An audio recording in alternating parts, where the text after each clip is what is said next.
আমি আজকে এই প্রেস মিটটা করার উদ্দেশ্যটা হচ্ছে, চারটে এজেন্ডা আছে, সেটা নিয়ে আমি বলতে চাইছি এবং আমার কিছু মেসেজ আছে যেটা জনগণের কাছে পৌঁছে দিতে চাইছি। এক নম্বর হচ্ছে doctor Sandip Ghosh and others, যে আমি কেস করেছিলাম, কেস হোয়াইট নাম্বার WPL 21,396, সেটা সম্পর্কে বলতে চাইছি। 2 নম্বর, এই স্বাস্থ্যের ক্ষেত্রে যে কারাপশন হচ্ছে অ্যান্ড ওয়ার্ক প্লেসে, কাজের জায়গা যে মহিলাদের হ্যারাস করা হয় সেটা নিয়ে।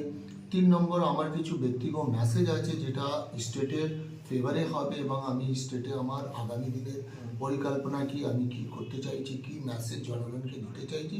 4 নম্বর, আমার ব্যক্তিগত ব্যাপারে অনেক কিছু রিউমার বিভিন্ন মাধ্যমে ছড়িয়েছে, সেটাকে আমি ক্ল্যারিফাই করতে চাইছি। সব থেকে আগে আমি আপনাদের জানাতে চাইছি কি, যেই কেসটা এখন doctor Sandip Ghosh and others, Suman Hazra, Biplab Singha, Afsar Ali Khan এবং আশিস পান্ডে এরা অ্যারেস্টেড আছে, সেটা আমি যে হাইকোর্টে ফিনান্সিয়াল ইরেগুলেটরি কেস করেছিলাম তার এগেনস্টে। এবং দেখা যাচ্ছে কি, যখন সিবিআই চার্জশিট দেয় তখন চার্জশিট গঠন হয়নি, বিকজ ডক্টর আশিস পান্ডে আর ডক্টর সন্দীপ ঘোষ এরা হচ্ছে গভর্নমেন্ট অফিসার, এদের ফেভারে বা এদের এগেনস্টে যেটা এনওসি দেওয়ার কথা ছিল, অ্যাপ্রুভাল দেওয়ার কথা ছিল, সেটা অ্যাপ্রুভাল দেওয়া হয়নি। এবার আমার ভীষণ ভয় লাগছে, একটা কেসে সন্দীপ ঘোষ অলরেডি বেল পেয়ে গেছে। আপনারা জানেন কি, এটা আমি বলতেই পারি, আপনারাও বলতে পারেন কি, ডে 1 থেকে ডক্টর সন্দীপ ঘোষকে সামহাউ প্রোটেক্ট করার চেষ্টা করা হচ্ছে। যারা প্রোটেক্ট করছে, কেন প্রোটেক্ট করছে, যার জন্যে ওর এগেনস্টে কোনো অ্যাকশন নেওয়া যায়নি। ভাগ্যিস আমি কেসটা করেছিলাম বলে, নাহলে এখন ও ঘুরে বেড়াতো, কোনো মেডিকেল কলেজে প্রিন্সিপাল থাকতো। এখন আমার মেসেজ আছে, যদি স্টেট এনওসি না দেয়, অ্যাপ্রুভাল না দেয়, তাহলে এরকম জুভেনাইল ক্রিমিনাল ছাড় পেয়ে যাবে এবং অভয়া কোনোদিন বিচার পাবে না। অভয়ার জন্য আমরা সবাই লড়ছি, অভয়া জাস্টিস পাবে না। যেই কাজটা আমি করেছি এটা কিন্তু অনেক সাহসের দরকার ছিল। কেউ তখন যখন স্বাস্থ্য ভবনে আমি জানাই, যখন আরজি করে ছাত্রদের উপরে অত্যাচার হচ্ছিল, কেউ কিন্তু আওয়াজ তোলেনি। আমি আমার প্রাণকে হাতে রেখে, স্টেকে রেখে, আমার চাকরিটাকে দাওয়াতে লাগিয়ে আমি কেস করলাম। আমার কেসে ওরা অ্যারেস্ট হলো। এখন যদি ওরা এই এনওসি না দেওয়ার জন্য যদি বেল পেয়ে যায়, তারপরে দেখা গেল কি কারাপশন আরো প্রমোট হবে, আরো কারাপশন বাড়বে, দুর্নীতি বাড়বে, আরো ছাত্ররা মানে ভিক্টিমাইজ হবে।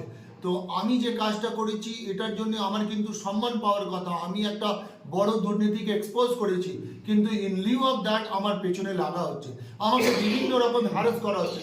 আপনি জানেন 10 মাস ধরে আমার ফাইল, রেগুলারাইজেশন ফাইল স্বাস্থ্য ভবনের অফিসাররা ফেলে রেখেছে।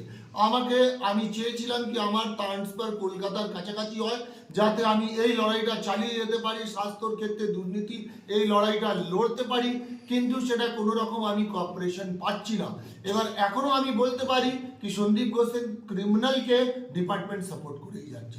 ও যদি বেল পেয়ে যায়, এটার জন্য পুরো রেসপন্সিবল হবে হেলথ ডিপার্টমেন্ট। এবার আপনারা ন্যায় করুন, জনতারা ন্যায় করুন, ওর কি বেল পাওয়ার কথা।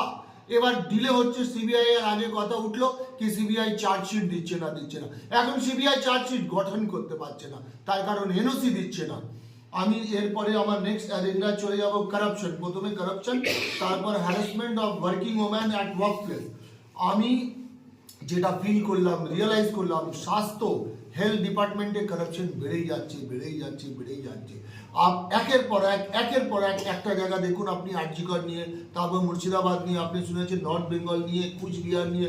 আমি নিজে একটা খবর পেলাম কি, ওয়েস্ট বেঙ্গল নার্সিং কাউন্সিলে একটা দুর্নীতি হচ্ছে। রেসিপ্রোকাল রেজিস্ট্রেশন কাদের জন্য, যে আমার বোনরা, যে স্টুডেন্টরা হয়তো স্টেটে চান্স পায় না, স্টেটে সিট কম বা তারা টাকা অ্যাফোর্ড করতে পারছে না প্রাইভেট নার্সিং কলেজে, তারা বাইরে যাচ্ছে, তাদের মা বাবা বাধ্য হচ্ছে তাদেরকে বাইরে পাঠাতে।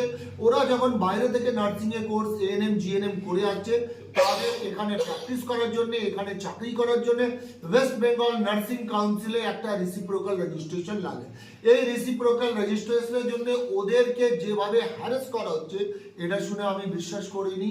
তখন আমি নিজে নার্সিং কাউন্সিলে গিয়েছি, আমি গিয়ে ডেপুটি রেজিস্ট্রারের সঙ্গে দেখা করেছি। আমি এটাকে প্রমাণ করতে চাইছিলাম কি দুর্নীতি হচ্ছে।